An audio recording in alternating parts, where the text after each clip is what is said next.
하나님의 말씀 예레미야 1장 1절부터 10절까지입니다. 베냐민 땅 아나돗의 제사장들 중 hil기야의 아들 예레미야의 말이라.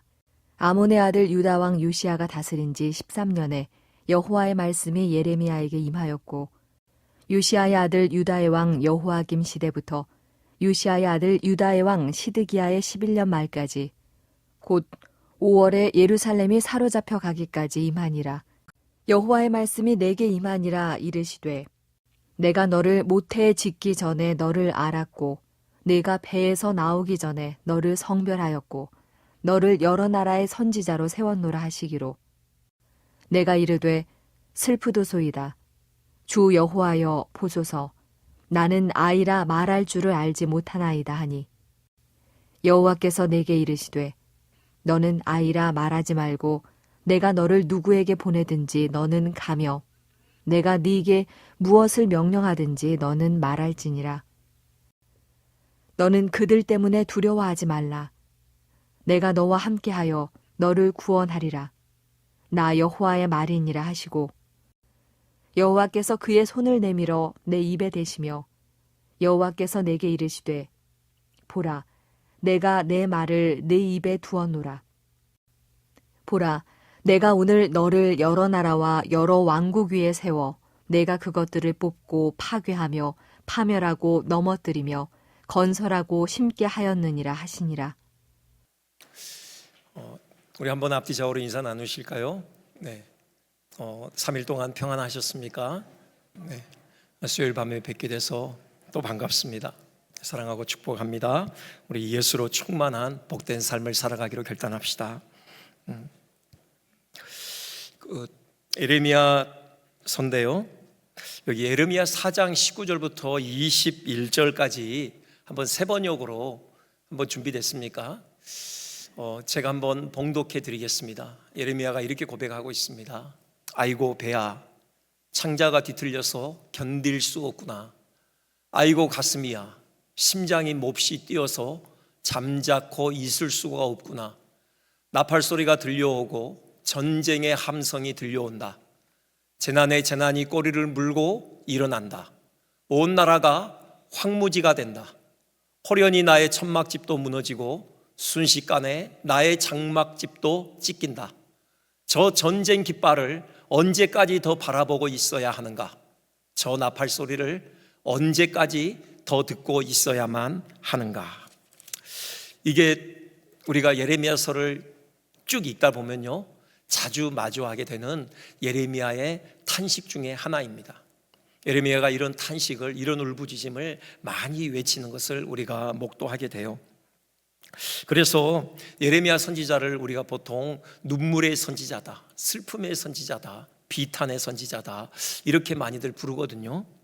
그것은 예레미야 선지자가 남들보다 더 자기 연민에 빠지기 쉬운 성품의 소유자거나 지나치게 센티멘탈한 어떤 감상적인 성격의 소유자다, 그런 의미가 아닙니다. 이건요, 예레미야가 진짜 하나님의 선지자다, 그 사실을 함축적으로 드러내는 별칭인 것이죠. 그는요, 하나님의 선지자로서 남들보다 예민한 시력과 청력을 가졌던 것입니다. 하나님과의 언약을 배반하고 우상 숭배의 죄악에 빠진 유다를 징벌하기 위해 쳐들어오는 적군의 깃발을 예레미야 선지자는 미리 보는 눈이 있었어요. 아무도 그 사실에 대해서 관심이 없을 때, 아무도 그 눈을 열고 그 적군의 그 높이 들린 깃발을 바라보지 못할 때 예레미야는 그 깃발을 보고 있었던 것이죠. 그 대적들의 환호하는 소리, 그 나팔 소리가요, 예레미야의 귀에는 먼저 들려왔던 것입니다. 아무도 그 소리를 듣지 못해요. 유다 사회에 짙게 드리워진 하나님의 심판의 그림자를 예레미야는 미리 보았고요, 그로 인하여 고통 속에 절규하게 될 유다 백성의 절규를 예레미야 선지자는 미리 들었던 것이죠. 그러니 그는 창자가 뒤틀리는 고통으로 몸살을 겪지 않을 수 없었던 것입니다. 아무도 보지 못하고 아무도 듣지 못할 때 예레미야는 보았고 들었어요. 그것 때문에 창자가 뒤틀리는 그런 고통을 겪었던 것이죠. 그래서 이런 탄식을 내뱉고 그렇게 울부짖었던 것입니다. 예레미야가 선지자로 활동하던 시기, 유다의 역사에 있어서요 가장 비극적인 시기이죠. 2절이 이렇게 돼 있어요. 아몬의 아들 유다 왕 요시야가 다스린 지 13년에 여호와의 말씀이 예레미야에게 임하였다. 요시야 13년이면요 이게 기원전 627년입니다. 여러분, 유다가 언제 완전히 망했죠? 기원전 586년이잖아요. 그러니 40년 뒤에 유다가 완전히 망해요. 지금 이제 3절 보면은 예레미야가 적극적으로 활동했던 그 시기에 왕들의 이름을 기록하고 있는데요. 보면은 여호야김 시대부터 그렇게 돼 있고요. 시드기야의 11년 말까지 그렇게 돼 있습니다. 이 시드기야 왕 11년 말이 바로 기원전 586년인 것이죠. 그 므낫세 왕 때부터 이미 유다의 그 국운이 쇠하였습니다. 그 므낫세가 저지른 그 악독한 우상 숭배의 죄악으로 인하여서 이미 나라의 명운이 갈렸어요. 요시야가 종교 개혁을 통해서 뭔가 흐름을 뒤바꾸려고 예를 썼지만 역부족이었죠. 점점 나라는 쇠락해 갔어요. 요시야의 아들들 여호아스, 여호야김, 시드기야까지, 물론 그 여호야김의 아들 여호야긴이 또 중간에 왕을 하죠. 이들이 하나같이 하나님을 버리고 우상을 섬기죠. 하나님을 의지하는 대신 이방 나라의 세력을 붙들려고 합니다. 그래서 결국은 바벨론에 의해서 유다가 완전히 망하게 돼요. 지금 그 과정에 예레미야가 그 팔레스타인 한 가운데 살고 있었던 것이죠. 그 망하는 그 모든 과정을 예레미야는 두 눈으로 똑똑히 목도했던 것입니다. 그가 미리 보았던 그 하나님의 심판의 그림자가 그대로 성취되는 것을 예레미야는 마주할 수밖에 없었어요. 그는 피를 토하며 외치죠. 마음에 불붙는 심정으로 회개하라고 외칩니다. 그러다가는 다 망한다고요. 그런데도 아무도 예레미야의 말에, 그 외침에 귀를 기울이지 않아요. 그 누구의 마음에도 예레미야의 말이 울림 있게 다가가지 않습니다. 그냥 허공으로 흩어져 버리고 마는 것이죠. 그러니 예레미야가 얼마나 속이 뒤집어지겠습니까? 얼마나 그 창자가 뒤틀리는 아픔을 갖겠냐고요. 그 완악한, 그 무지한 유다 백성들을 품에 안고 울고 또 우는 것이죠. 그 연약한 두 어깨에 정말 망해가는 그 유다 왕국을 짊어지고 하나님 앞에 울부짖고 또 울부짖는 것입니다. 이게 바로 예레미야예요.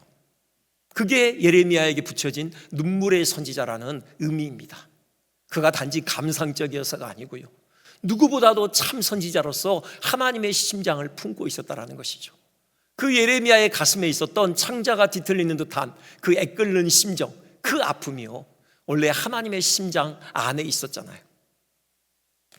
여기 예레미야 31장 20절, 다음 주에 우리가 볼 대목이긴 한데요, 미리 보면은 하나님께서 그렇게 고백하셔요. 그러므로 그를 위하여, 유다를 위하여 내 창자가 들끓이니 내가 그들을 불쌍히 여기리라. 그런 고백을 하시죠. 하나님이 그런 아픔을 가지셨던 거예요. 하나님의 심장이 창자가 뒤틀리는 듯한, 그런 애끓는 듯한 그런 아픔이 있으셨던 것입니다. 왕고에서 매를 들지 않으면 도무지 말을 듣지 않기 때문에 부득이하게 하나님께서 매를 드셔요. 바벨론이라는 그 나라를 통해서 유다를 때리십니다. 그 매 맞고 피를 철철 흘리며 고통하며 아파하는 그 사랑하는 자식 유다를 보면서 하나님의 마음은 창자가 뒤틀리는 아픔이 가득한 것이에요. 이 하나님의 심장에 있던 이 아픔이요, 예레미야에게 오롯이 전이되어 왔던 것이죠. 그래서 그도 그 아픔으로 아파했던 것이고 울고 또 울었던 것이며 울부짖으며 또 울부짖었던 것입니다. 이 눈물의 선지자 예레미야의 사역의 첫 시작이 오늘 이 예레미야에서 첫 시작을 지금 장식하고 있는데요, 그가 하나님께 어떻게 선지자로 부름을 받았는지 그 장면이 지금 10절까지 묘사되고 있습니다. 아니 1장 전체에 걸쳐서 예레미야를 선지자로 부르시는 그 소명의 장면이 지금 묘사되고 있죠. 예레미야를 하나님의 선지자로 부르시는 그 장면을 우리가 왜 읽어야 됩니까?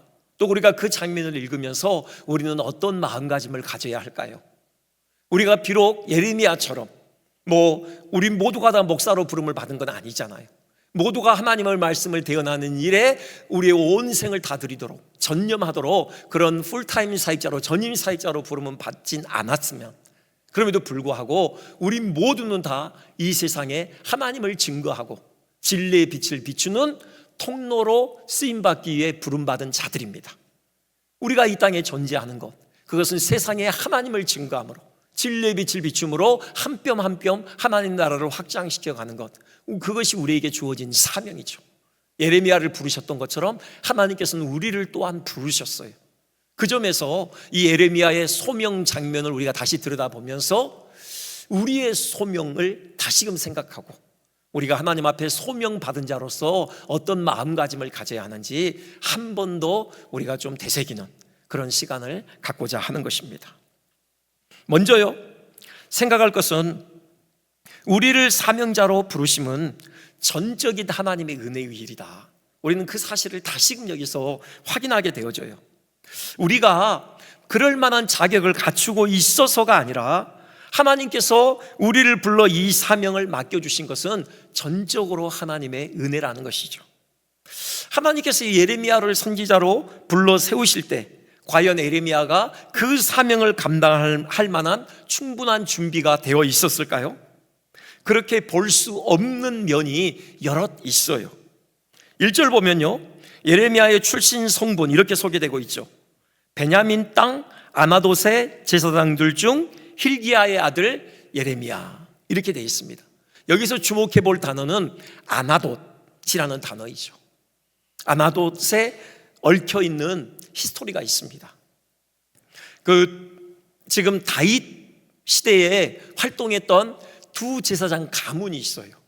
아비아달 가문이 있고요, 사독 가문이 있죠. 아비아달과 사독이 나란히 투톱 체제였어요. 다윗을 보좌하는 제사장들이었죠.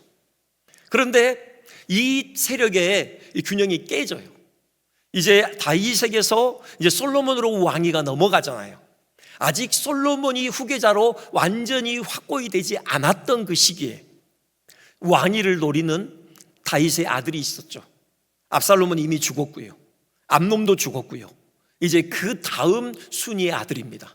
누구죠? 아도니아요. 아도니아가 다윗의 넷째 아들이잖아요. 왕위 계승에 있어서는 첫 번째 서열에 있는 아들이에요. 그래서 그가 나서는 겁니다. 스스로 자기가 왕이 되겠다고 거사를 일으켜요. 이때요, 이 아도니아 편에 섰던 아주 중요한 사람들이 있었어요. 군대 장관 요압이 아도니아를 도왔고요, 그 다음에 제사장 중에 아비아달이 아도니아 편에 합류했어요. 이때 다윗이 마지막 솔로몬에게 힘을 실어주잖아요. 그래서 극적으로 왕위가 솔로몬에게 이어지게 되죠. 그래서 아도니아 편에 섰던 모든 그 신하들이 다 죽어요. 그런데 아비아달은 어쨌든 솔로몬의 아버지 다윗과 생사고락을 함께 했잖아요. 그래서 목숨만은 보존해요. 그런데 이제 예루살렘 중앙 무대에서는 밀려나는 것입니다. 그래서 그의 고향 아나돗으로 추방이 됐어요. 곧 아나돗이 그에게 있어서는 귀양처와 같았던 것이죠. 예레미야가 그 아나돗 출신 제사장이에요. 그게 의미하는 바가 뭡니까? 예루살렘을 중심으로 했을 때, 그 중앙 무대를 중심으로 했을 때 제사장이긴 하지만 그런 그 주류에 끼지 못했다라는 거죠. 비주류 제사장이었다. 그걸 의미하는 것입니다. 예레미야는 그랬어요. 그러니 전면에 나서서 어떤 주도권을 가지고 이 말씀 사역을 감당하기에는 출신 성분이 좀 약하다고요. 그리고요, 선지자로서 활동하기에도 불리한 점들이 몇 가지 더 있었죠. 하나님께서 그를 부르실 때 예레미야의 반응이 소극적이죠. 6절에 그렇게 돼 있잖아요. 슬프도소이다 주 여호와여 보소서 나는 아이라 말할 줄을 알지 못하나이다. 그래요. 아이라, 이건 10대 후반에서 20대 초반이다, 그런 의미입니다. 예레미야가 아직은 젊었어요. 당시 제사장이 본격적으로 사역을 시작하던 나이가 30세잖아요. 그 정도는 돼야지 이제 뭔가 안정되게 사역을 할 수 있다라고 여겨지던 그런 사이였습니다. 예수님께서도요, 공생의 사역을 30세쯤에 시작을 하시잖아요. 근데 아직 예레미야는 그 나이가 되지 않았어요. 이제 10대 후반 혹은 20대 초반의 아주 젊은 그런 제사장이었다고요. 아직 제사장 수업을 받는 중이었습니다. 그러니 사람들 앞에 전면에 서서 하나님의 말씀을 대언하기에는 스스로 보더라도 아직은 부족하다 여겼던 것이죠. 나는 아이라. 바로 그런 고백인 것입니다. 말을 할 줄 알지 못한다. 이건 어떤 의미일까요? 일단은 사역의 경험이 없다라는 것이죠. 아직 한 번도 대중 앞에서 하나님의 말씀을 대언해 본 그런 실전 경험이 없다라는 것입니다. 그는 지금 한창 제사장 수업을 받고 있는 중이죠. 열심히 율법을 연구하고 있습니다. 열심히 말씀을 연구하고 있어요. 하지만 아직도 한 번도 그 말씀 들고 사람들 앞에 서서 말씀을 가르쳐 본 적이 없는 실전 경험이 전무한 그런 제사장이었죠. 아직은 햇병아리예요. 그런 의미입니다. 그리고요, 또 말을 할 줄 알지 못한다. 실제로 언변이 부족한 사람이라는 의미일 수도 있어요. 모세가 그랬잖아요. 하나님께서 출애굽의 대장정의 역사를 위해 모세를 보내시려고 할 때 모세가 한사코 거절하면서 그가 내세웠던 변명이 나는 말을 할 줄 모릅니다 라는 거였거든요. 사실 잘 이해가 안 되는 부분이긴 해요. 모세의 경우에는 그는 애굽에서 40년 동안 그 왕자 수업을 받았거든요. 최고의 학문을 연마했어요. 당연히 수사학이나 그런 연설에 대해서도 그가 공부를 했을 것이에요. 그럼에도 불구하고 말을 할 줄 알지 못한다. 오히려 그런 훈련을 통해서 자기가 천부적으로 말에 재능이 없는 사람이다. 아마 그것이 분명하게 드러났을 수 있어요. 모세에게는요, 그게 컴플렉스였을 수도 있습니다. 지금 예레미야도 아마 마찬가지 고백을 하는 거겠죠. 자기도 제사장으로서의 지금 훈련을 하는데 언변에 있어서는 다른 사람보다 한참 떨어진다. 아마 그런 컴플렉스를 가지고 있을 수도 있다고요. 나는 말을 할 줄 알지 못합니다. 하나님께 그렇게 지금 고백하고 있는 것이죠. 그럼에도요, 하나님께서 예레미야를 선택하셨어요. 자, 예루살렘 중앙 무대에서 활동하고 있는 빛나는 이력을 가진 제사장도 아니었고 비주류 출신이었죠. 아직 나이도 어렸습니다. 대중 앞에 서서 하나님의 말씀을 대언할 만한 그런 아직 연령대에 이르지 않았고요. 또 언변도 부족한 그 예레미야를 하나님께서 불러 세우신 것이에요. 이게 하나님의 은혜가 아니겠습니까? 물론 예레미야에게 남들에게 없는 한 가지가 있었던 것 같아요. 그게 뭐겠습니까? 신앙의 정절이죠. 당시 유다는요, 사회 전반에 걸쳐서 타락의 그림자가 짙게 드리워져 있었죠. 무엇보다도 그 타락의 주요 원인은요, 지도자들에게 있었어요. 하나님께서 언약 백성인 이스라엘의 거룩을 지키기 위해서 삼중장치를 마련하셨거든요. 그 중에 하나가 제사장입니다. 그들의 손에 율법을 지어주셨어요. 율법을 가르치라는 거죠. 하나님의 백성의 삶의 규범인 율법을 이스라엘 백성들에게 잘 가르치도록 제사장에게 율법을 맡겨 세우셨어요. 근데 당시 제사장들 하나같이 율법을 다 버렸습니다. 예레미야 2장 8절 보세요. 제사장들은 여호와께서 어디 계시냐 말하지 아니하였으며 율법을 다루는 자들은 나를 알지 못하며. 그래요. 그리고 또 하나의 장치가요, 지도자들이죠. 그들에게 그 율법의 정신에 입각해서 공평과 정의로 그 나라를 다스리도록 그들에게 권세를 맡기셨어요. 왕과 그런 관원들이요. 근데 그들도 역시 하나님을 버렸습니다.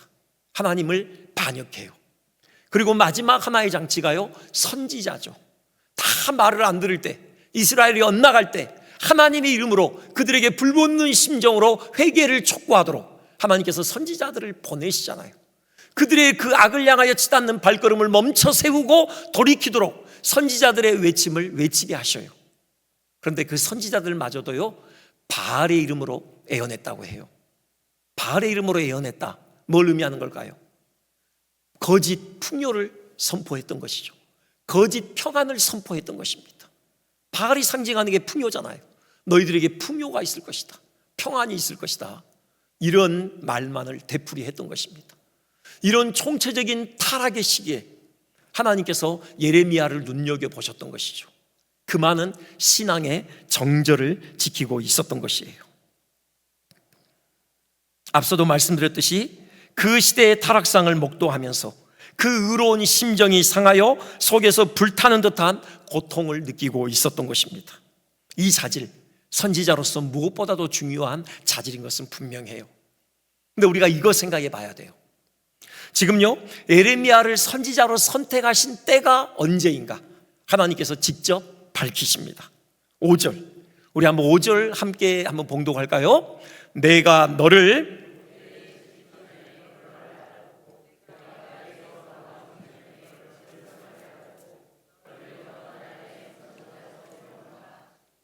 아멘. 언제요? 모태에 짓기 전에요. 배에서 나오기 전에 예레미야를 선지자로 이미 택정하셨다라는 거죠. 그러니 이 진술을 토대로 예레미야의 신앙적인 정조를 생각해 본다면요, 그것 또한 하나님의 은혜임을 우리가 헤아릴 수 있어요.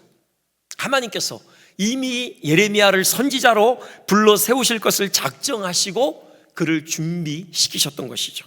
선지자로서 가장 중요한 자질이라고 할 수 있는 하나님의 영광을 사모하는 순전한 열심, 그것을 예레미야의 심장에 하나님께서 친히 불어 넣으셨던 것입니다.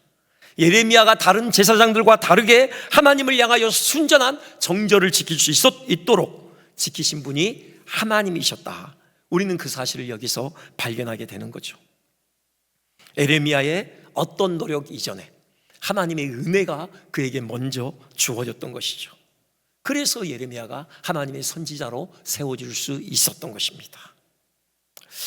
아까 그 말씀 다시 보면요, 모태에 짓기 전에 예레미야를 아셨고 그를 열방의 선지자로 세우셨다. 우리 말씀을 조금 더 묵상해 볼 필요가 있는 것 같습니다. 그 말씀을 보면은 저는 신약에서 사도 바울의 그 고백이 연상되어져요. 그가 갈라디아서 1장 15절에서요, 내 어머니의 태로부터 나를 택정하셨다, 은혜로 나를 부르셨다, 그런 고백을 하잖아요. 그런데 나중에 이제 이 고백이 더 깊어져요. 에베소서 보면은요, 그렇게 하죠.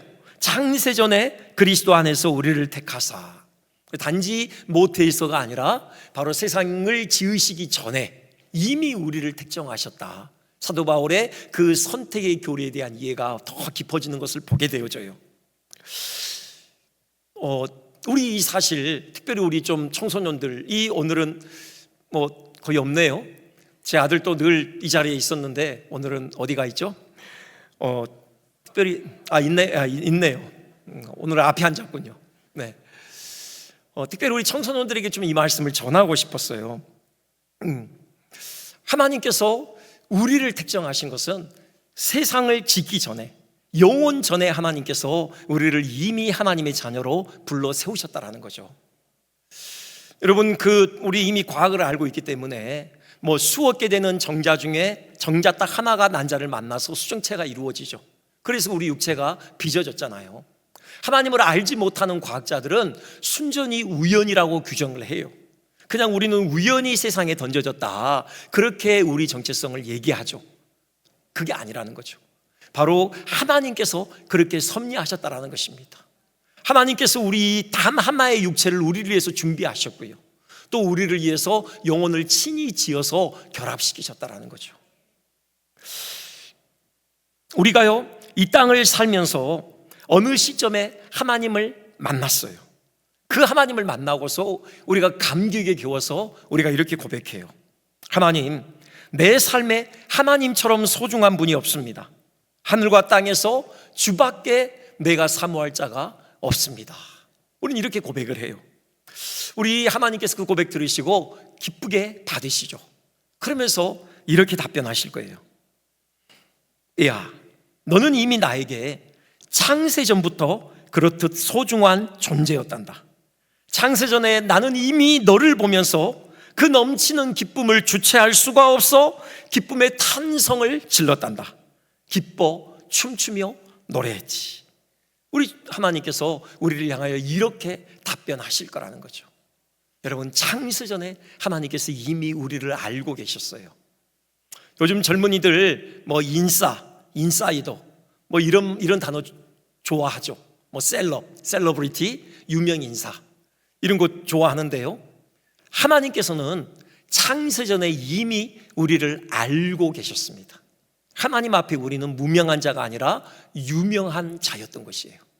세상 사람 그 누구도 우리를 알아주지 않는다고 하더라도 하나님께서 우리를 알아주신다면, 그것도 이미 창세전부터, 우리가 존재하기 전부터 이미 우리를 알고 계셨다면 여러분, 그거보다도 더 복된 일은 없는 것이죠. 우리는 이미 하나님 앞에서 인싸예요. 우리는 셀럽들이라고요. 여러분, 그 사실을 확실하게 붙들고 당당하게 세상을 향하여 믿음의 발걸음을 내디디시기를 주님의 이름으로 축원드립니다. 어쨌든 에레미야를 은혜로 부르신 하나님은요, 우리 역시 은혜로 부르셨습니다. 우리가 하나님 나라를 위해 사명을 맡은 것은 우리가 자격을 갖추고 있기 때문이 아니에요. 전적으로 하나님의 은혜예요.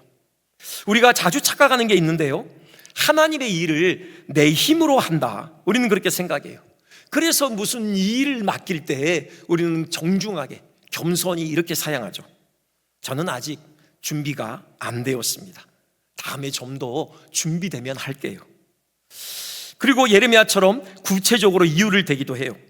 저는 아직 나이가 어린데요, 좀 더 나이가 차면 할게요. 저는 아직 지식이 부족해요.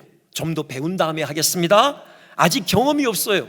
좀 더 연륜을 쌓은 다음에 할게요. 제 처지가 좀 그렇습니다. 좀 상황이 풀리면 그때 하겠습니다. 여러분, 아닙니다. 아니에요.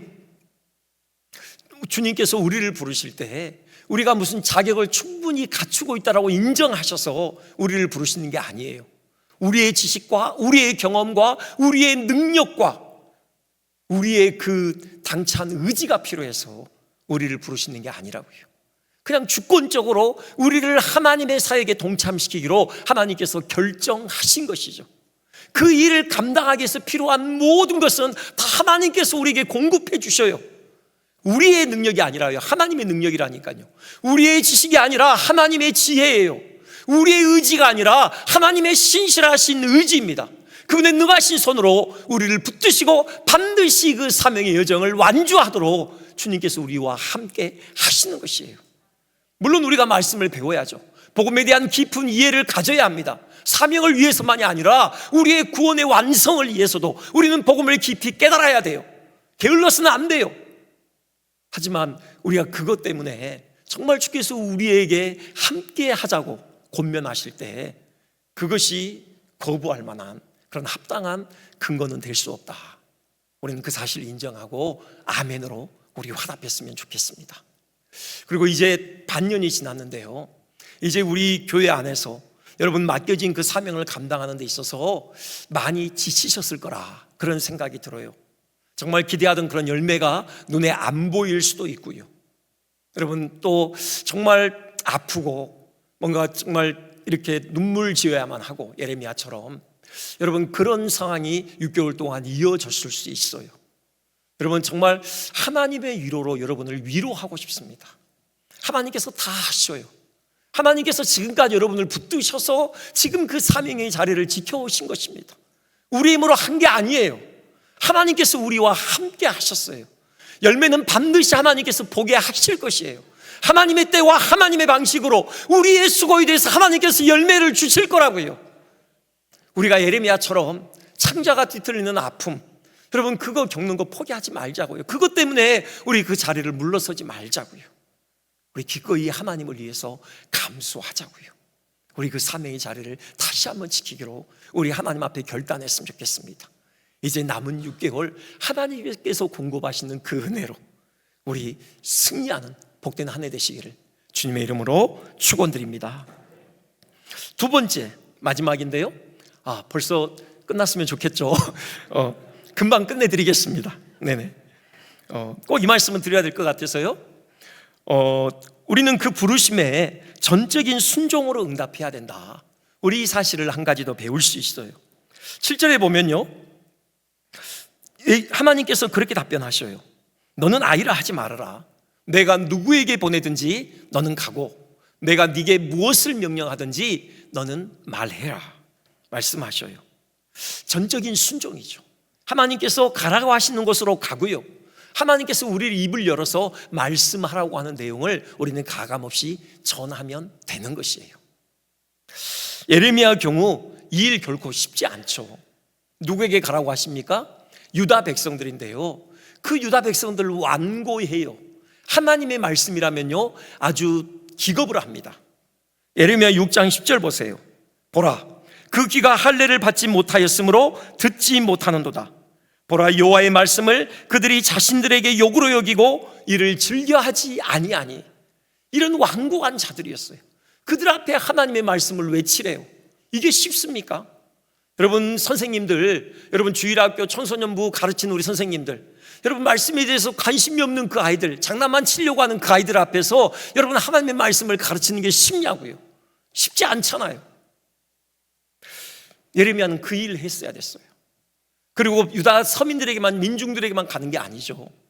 동료 제사장, 선지자들에도 가서 외쳐야 되고요, 또 최고 권세자인 왕 앞에 가서도 외쳐야 했습니다. 쉽지 않아요. 목사들이 모인 자리에서 설교하는 것 결코 쉽지 않습니다. 어디 잘하나 보자 라고 다들 팔짱 끼고 쳐다봐요. 여러분 그 가운데 하나님의 말씀을 대언했어야 했다고요. 쉽지 않습니다. 특히요 예레미야가 전해야 될 말씀, 이게 여러분이 예레미야서를 읽어보세요. 계속해서 심판이 선언돼요. 계속해서 정죄가 선언되고 있습니다. 어떤 목사님이 예레미야 전체를 분석했어요. 그 내용을요. 그랬더니 저주와 심판이요 90% 이상이에요. 여러분 그런 내용을 선포했어야 했어요. 달콤한 사랑의 위로의 속삭임이 아닙니다. 사람들의 귀를 즐겁게 하는 부드러운 노랫가락이 아니에요. 우스갯소리가 아니라고요. 누구나 듣고 싶은 축복의 말이 아닙니다. 고래도 들으면 춤을 춘다고 하는 칭찬의 메시지가 아니라고요. 심판의 메시지예요. 유다의 극렬한 죄악으로 인하여서 하나님께서 진노하시고 심판하신다는 것이죠. 특히요 바벨론에 항거하지 말고 항복해라. 그냥 포로로 순순히 끌려가라. 그럼 이게 예레미야가 전해야 되는 메시지였어요. 여러분 일제시대 때, 일제치하여서 우리 많은 우리 선진들이 여러분 독립을 위해서 자기 생명을 아끼지 않았어요.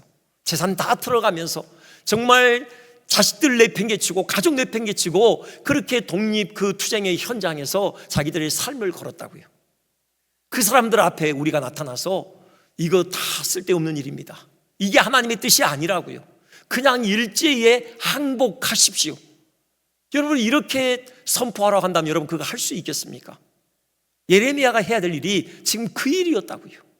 바벨론에 항복하래요. 독도 갔어요. 일장기 흔들라는 겁니다. 이거 결코 쉽지 않아요. 그래서요 많은 사람들이 예레미야를 적대적으로 대했습니다. 감옥에 가둬버려요. 심지어 예레미야 죽이려고요 구덩이에 떨어뜨리죠. 다행히 물이 없고 진창뿐이어서, 그리고 또 누군가가 그를 건져줘서 그가 목숨을 보존할 수 있었어요. 이게 예레미야가 선지자로서 감당해야 될 바로 그의 사명이었어요. 쉽지 않아요. 하지만 예레미야는 순종했습니다. 그 타는 듯한 그 불붙는 심장 가지고 그는 이 말씀을 유다 백성들을 향하여 대언했어요. 우리가 해야 될 일이 이겁니다. 뭐 심판을 선언하라 그런 의미가 아니라요, 하나님께서 우리를 어디로 보내시든지 우리는 가야 하는 것이에요. 하나님께서 우리에게 무엇을 말씀하라고 하시든지 우리는 그 말씀을 가감없이 오롯이 대언해야 하는 것입니다. 순종해야 해요. 이것이 하나님께로부터 사명을 받은 자의 정당한 삶의 태도인 것이죠. 쉽지 않죠.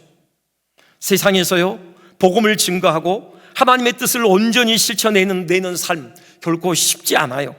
계란으로 바위를 치는 것 같은 그런 느낌을 받을 때가 많습니다. 세상은 하나님과 전혀 상관없이 오히려 하나님의 말씀에 반하는 방향으로 나가고 있어요. 우리가 일하는 일터의 현장, 그런 경우가 많죠. 전체 흐름이 하나님의 뜻에 반하는 방향으로 나아갑니다. 그 큰 조직 안에 한 구성원으로 있는 내가 그 흐름을 돌이키기에는 너무도 역부족인 것을 절감하지 않을 수 없어요. 어떻게 해야 됩니까? 세상은 원래 그런 것이니 내가 뭘 어떻게 하겠어? 하고 그냥 그 흐름에 우리의 몸을 맡겨야 하는 것입니까? 아닙니다. 지혜가 필요하지만요 어떻게든 우리는 하나님의 말씀에 합치한 방향을 향해 나아가려고 예를 써야 하는 것이죠. 그것이 우리에게 주어진 사명이라는 것입니다. 그렇게 순종할 때요 역사는 반드시 나타나게 됩니다. 우리 10절 한번 같이 한번 봉독해 볼까요? 우리 함께 봉독하겠습니다. 내가 너를 여러 나라와 여러 왕국 위에 세워 네가 그것들을 뽑고 파괴하며 파멸하고 넘어뜨리며 건설하며 심게 하였느니라. 아멘. 여러분, 이게 한마디로요, 부흥이에요.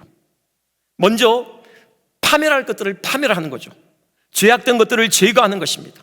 사람들의 마음밭을 갈아엎어서요, 가시와 엉겅퀴를 제거하는 것이죠. 온갖 잡초들을 다 뽑아내버리는 것이에요.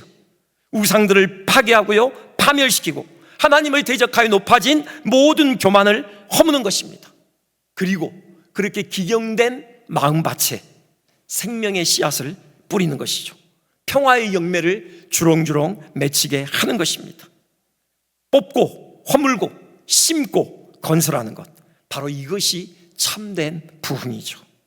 우리 심령에요, 우리 가정에, 우리 직장에, 우리 캠퍼스에, 우리 나라에 이런 부흥의 역사를 우리를 통해 일으키시겠다. 하나님은 오늘 우리에게 분명하게 선언하셔요.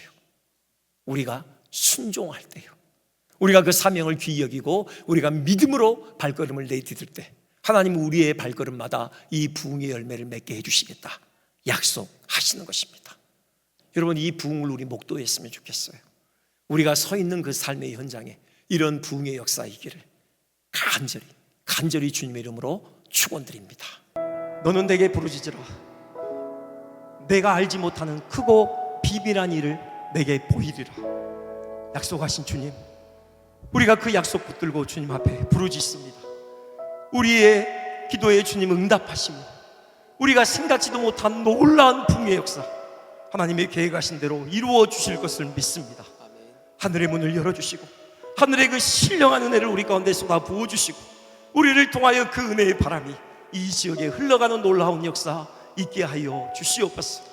하나님, 구름대처럼 수많은 아이들 보내주시옵소서. 그 아이들로 이 교회의 발 디딜 팀이 없도록 하나님 아이들을 보내주시고 우리가 생명 다해 그 아이들을 복음으로 섬기며 하나님의 말씀으로 양육하는 이 놀라운 은혜를 우리에게 허락하여 주시옵소서. 이 지역의 많은 아파트 단지, 또 하나님이여 2만 9천 명의 그 주민들이 이 아인동에 살고 있습니다. 하나님, 그 중에 10% 우리에게 주시옵소서. 하나님 그들을 우리가 복음으로 섬기겠습니다. 우리의 생명 다해 하나님의 말씀으로 그들을 양육하겠습니다. 하나님, 이 일을 감당할 수 있도록 우리의 지경을 넓혀 주시옵소서. 이 복음으로 무장하고 하나님의 심장으로 예레미야처럼 창자가 뒤틀리는 그 아픔으로 영혼들을 품는 하나님의 사람들을 우리 가운데 세워주시옵소서. 함께 동역함으로 그 놀라운 역사 이루어 가도록 도와주시옵소서. 예수님의 이름으로 기도합니다. 아멘. 하늘에 계신 우리 아버지여, 이름이 거룩히 여김을 받으시오며 나라의 임하옵시며 뜻이 하늘에서 이루어진 것 같이 땅에서도 이루어지이다. 오늘날 우리에게 일용할 양식을 주옵시고 우리가 우리에게 죄 지은 자를 사하여 준 것 같이 우리 죄를 사하여 주옵시고 우리를 시험에 들게 하지 마옵시고 다만 악에서 구하옵소서. 대개 나라와 권세와 영광이 아버지께 영원히 있사옵나이다. 아멘.